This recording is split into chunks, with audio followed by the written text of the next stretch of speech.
இருக்கிறத எல்லாத்தையும் போட்டு ஒரு சூப்பரான சட்னி ரெடி பண்ணியிருந்தோம். அவ்வளோ டேஸ்டா இருந்தது. கண்டிப்பா நீங்களும் ட்ரை பண்ணுங்க.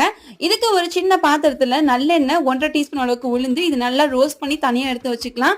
இப்போ அதே எண்ணெயில ஒரு பெரிய வெங்காயம், 2 பச்சை மிளகாய் கூடவே இஞ்சி பூண்டு பேஸ்ட் அரைச்சு போட்டிருக்கேன். இதுக்கு பதிலா நீங்க இஞ்சும் பூண்டு கட் பண்ணி கூட கொஞ்சமா சேர்த்துக்கலாம். இன்னைக்கு ஒரு அரை கைப்பிடி அளவுக்கு புதினா, ஒரு அரை கைப்பிடி அளவுக்கு கறிவேப்பிலை போட்டு நல்லா வதக்கிக்கிறேன்.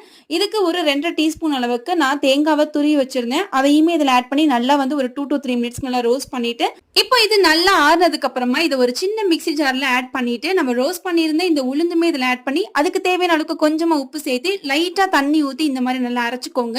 ரொம்ப நைஸா அரைக்காம லைட்டா கொரகொரப்பா அரைச்சிட்டு இப்போ ஒரு 1 1/2 டம்ளர் அளவுக்கு இதுல தண்ணி ஆட் பண்ணிக்கலாம். எந்த அளவுக்கு தண்ணி சேர்த்து செய்றீங்களோ அந்த அளவுக்கு டேஸ்டாவே இருக்கும். கடைசியா உங்களுக்கு வேணும்னா தாளிப்பு கொடுத்துக்கோங்க, இன்னுமே டேஸ்டா இருக்கும். நான் அப்படியே விட்டுட்டேன். அவ்வளவுதான். கண்டிப்பா ட்ரை பண்ணி பாருங்க. முக்கியமா இந்த மாதிரி வீடியோஸ்க்கு ஃபாலோ பண்ண மறந்துடாதீங்க.